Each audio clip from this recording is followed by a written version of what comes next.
We continue our NFL draft review, looking at the Senior Bowl players who were drafted, and Phil, we're kind of in the heart of the draft in terms of Senior Bowl players. We had 21 in the third round, another 19 in the fourth round, and some really good talent coming off the board in the fourth round. Well, it really was. And, of course, the highest selection in the fourth round was Nico Johnson, the linebacker from Alabama. He'll plug into Kansas City's newly developed 3-4 system, and they make him the 99th pick, the second overall choice in the fourth round. Give me your biggest bump, the player that kind of moved up the most while they're at Senior Bowl week and was drafted higher than they were projected to go. Well, I thought a player that significantly helped himself was when we invited Kyle Juszczyk, the fullback from Harvard.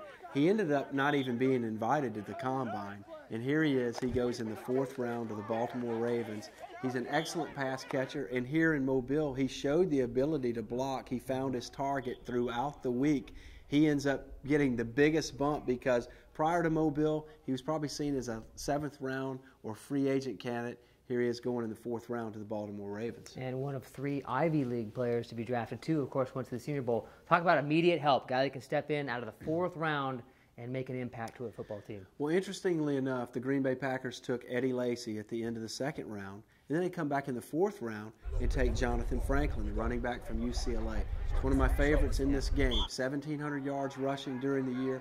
Comes to Mobile, shows ability to not only run between the tackles, but to block and pass protection, to protect the football, and then catch it out of the backfield. And the thing that I love about him is the fact that as a second or third back for the Packers, he'll be able to play on special teams. He returned kickoffs. In the game here, he made a tackle on kickoff coverage. He was the personal protector on the punt team. He represents a significant contributor to the Green Bay Packers, and I think he and Eddie Lacy in tandem will really provide the punch that they're looking for in the run game. Yeah, he scored a touchdown in the game as well, had a great week down here at the Senior Bowl. He was a great value pick, but who is your top value pick for the fourth round? Well, I thought the player that slid all the way in the fourth round that represented second round value, and they got him in the fourth, Quentin Patton, the wide receiver from Louisiana Tech. He was a standout here during the week. He received the Senior Bowl's Practice Award for outstanding performance during the practices as a wide receiver. Extremely productive at La Tech. He'll go to San Francisco, and I think that they will end up really finding a role for him because he's a young man that's got a lot of athletic ability, catches the ball, and loves to compete. Yeah, we put a mic on him at practice, too. He has a lot of personality. You can watch that also on SeniorBowl.com. And finally, your spotlight pick. This is the player most teams in the league are going to keep an eye on to see, how's that guy turn out?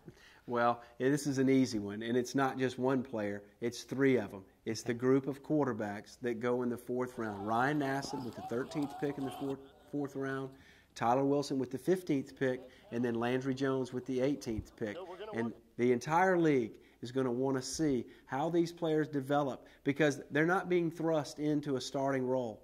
Nowhere close to that. They're going to get a chance to now go back, get into some preseason games, and really develop in the appropriate way. And I think the league is very anxious to see if we can go back to the old school way of developing quarterbacks. Ryan Nassib will sit behind Eli Manning in New York with the Giants. Tyler Wilson will go to Oakland, which is a nice fit for him, behind Matt Flynn, and then Landry Jones goes to Pittsburgh and will learn behind Big Ben Roethlisberger. So I think those are 3 ideal situations for these quarterbacks, and we'll see where they are, not necessarily even in 2014, but by the 2015 season. Sure. A lot of guys to keep an eye on here in the fourth round. That is our fourth round review at SeniorBowl.com.